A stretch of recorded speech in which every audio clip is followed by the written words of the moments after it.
What's going on, YouTube? Welcome back to the YouTube channel. Today's video, we're going to be talking about USC, the struggles that they have had in the past 2 weeks. USC has played Notre Dame and then Utah back-to-back in really unfortunate games. Obviously, they got destroyed by Notre Dame and Sam Hartman and that Notre Dame defense, which before that game happened, I did not feel good about USC odds in that game. I thought the styles were in a mismatch for USC, and clearly they were. I mean, USC just got destroyed by them. That was previous week, but let's talk about the game that just happened versus Utah at Southern Cal. This was a game that Lincoln Riley and USC called a get-right game, and I don't know if that's the term that you really want to use because Utah is a really good team. But Utah coming into this game, ranked number 14, USC 18. This game I was really interested in. I needed to see how USC, Kale Williams, Lincoln Riley, how this team was going to bounce back, how they were going to respond. I thought they were a lot better than last week. Now, I think Notre Dame is a better team overall than Utah right now.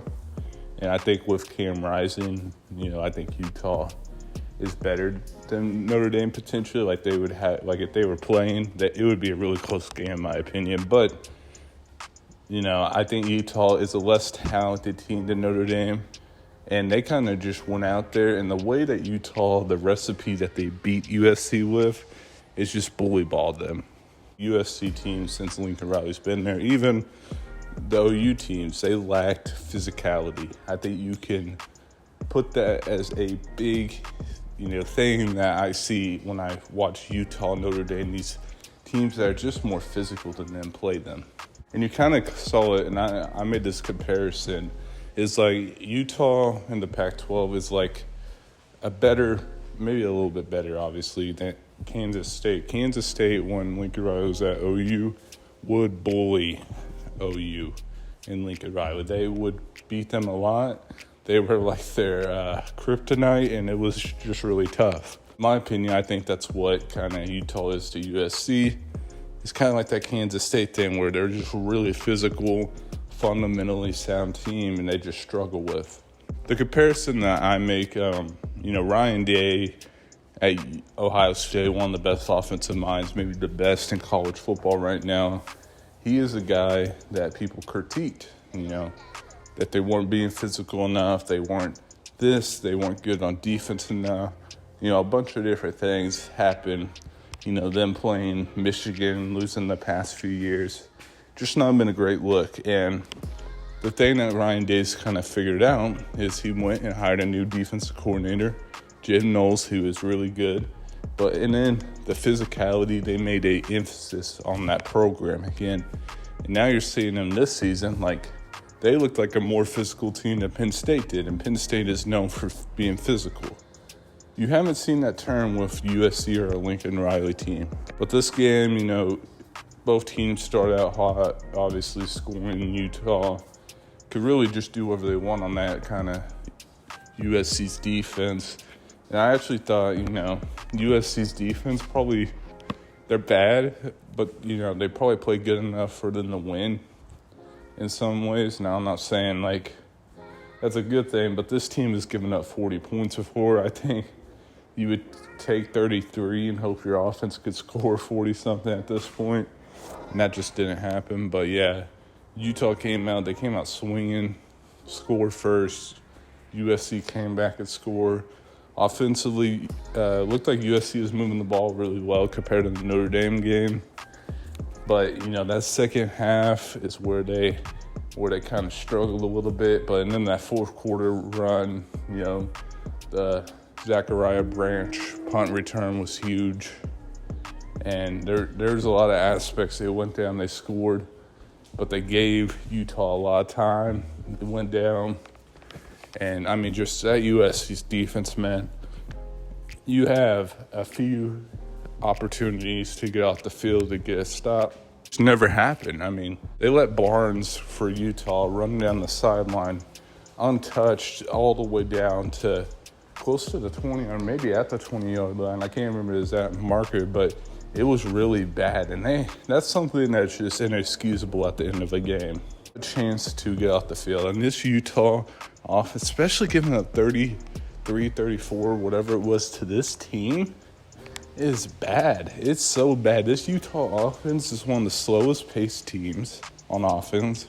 They don't snap it at a high rate, so that may be why they're not the most, they don't score a ton of points, but even at that, they're just not a terrific offense. Now, I don't think they're bad. I think they're okay. Sometimes they have their moments, but this offense ain't no world beaters, and neither was Notre Dame.